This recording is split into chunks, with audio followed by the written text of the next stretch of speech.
Bine ați revenit pe canalul nostru! Astăzi vom vorbi despre o destinație care nouă ne-a plăcut foarte mult, Golful Kotor din Muntenegru. După ce ne-am oprit la Krk și la Plitvice Jezera, am traversat Croația cu destinația Golful Kotor.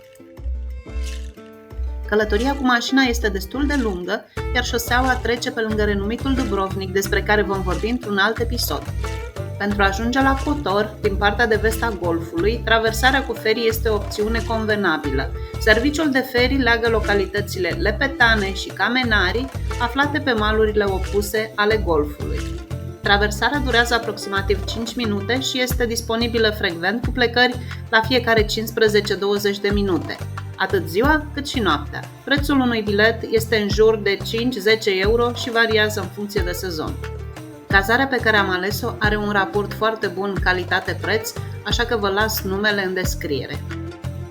Priveliștea de la balconul studioului este ceva deosebit atât ziua cât mai ales noaptea.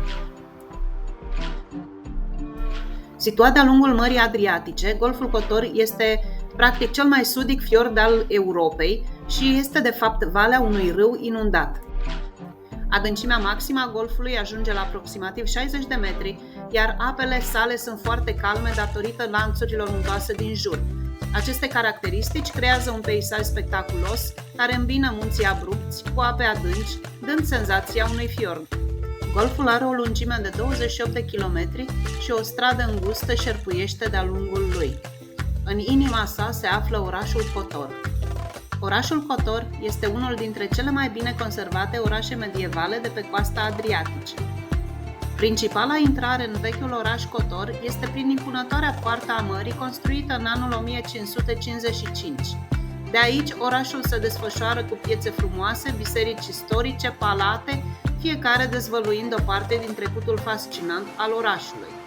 Influența venețiană este vizibilă peste tot, având în vedere că Veneția a condus aici timp de 400 de ani.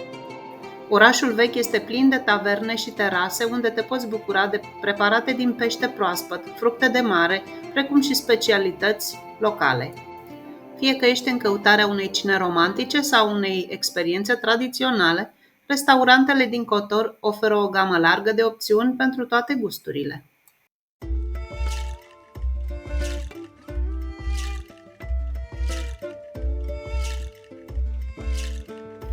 Fiind cu mașina, am avut posibilitatea să explorăm în voie. Este de menționat faptul că strada este foarte îngustă și pe alocuri e imposibil să treacă două mașini una pe lângă cealaltă.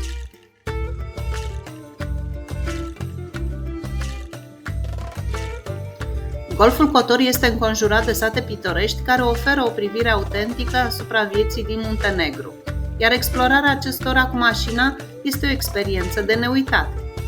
Călătoria de-a lungul coastei îți permite să descoperi peisaje uimitoare și mici așezări pline de farmec, fiecare cu propria sa poveste și atracții.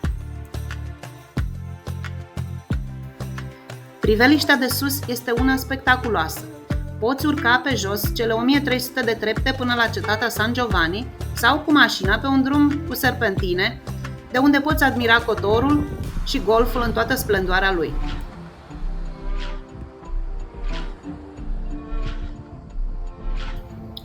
La doar câțiva kilometri de Kotor se află fermecătorul oraș Perast.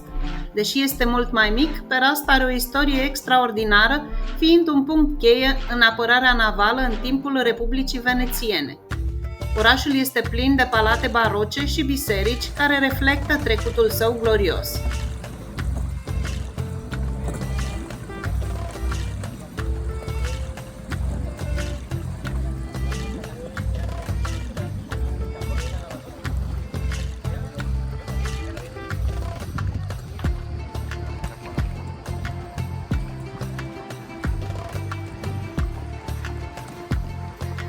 Perast este destul de mic, dar malul său liniștit, farmecul istoric și apropierea de Kotor îl fac o destinație obligatorie atunci când explorezi Golful Kotor.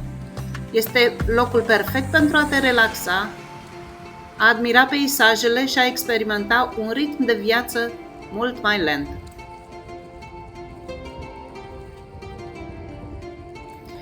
Astăzi, Perast atrage turiști care caută o destinație autentică și pitorească.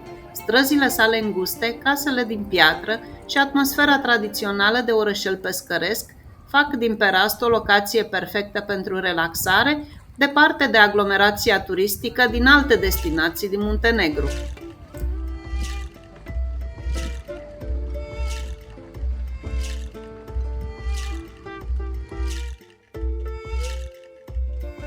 Golful Kotor și împrejurimile sale pot fi vizitate și într-o plimbare cu barca. Aceste excursii sunt de obicei organizate cu bărci rapide care te poartă de-a lungul coastelor stâncoase, oferindu-ți panorame superbe și o experiență de neuitat. Plimbarea include și o vizită la insula Sfântul Gheorghe, aflată în dreptul localității Perast. Aici se află o mănăstire benedictină. În apropiere se află o altă insulă, una mică, numită Sfânta Fecioară de pe Stâncă, o insulă artificială construită pe stânci și epavele unor corăbii scufundate. Ne continuăm plimbarea și ajungem la tunelurile submarinelor. Acestea au fost construite în perioada fostei Iugoslavii și sunt mărturie a istoriei militare din regiune. Ele au fost folosite pentru a ascunde și repara submarine în timpul războiului rece, fiind săpate direct în stâncă pentru a proteja submarinele de atacuri aeriene. Și apropo, unele filme cu James Bond au fost turnate aici.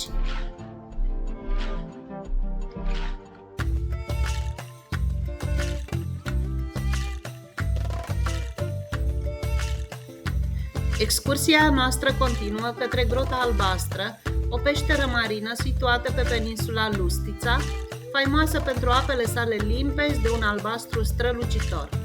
Peștera își capătă această culoare datorită modului în care lumina soarelui pătrunde în apă, creând un joc spectaculos de culori. Odată ajunși în Grota Albastră, turiștii au ocazia de a înnota în apele cristaline și de a explora interiorul acestei peșteri impresionante.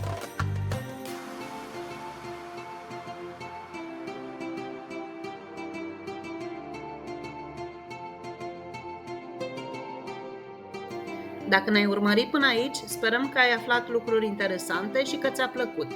Nu lăsa călătoria să se oprească aici. Apasă butonul de abonare și fii alături de noi în următoarele călătorii. Mulțumim!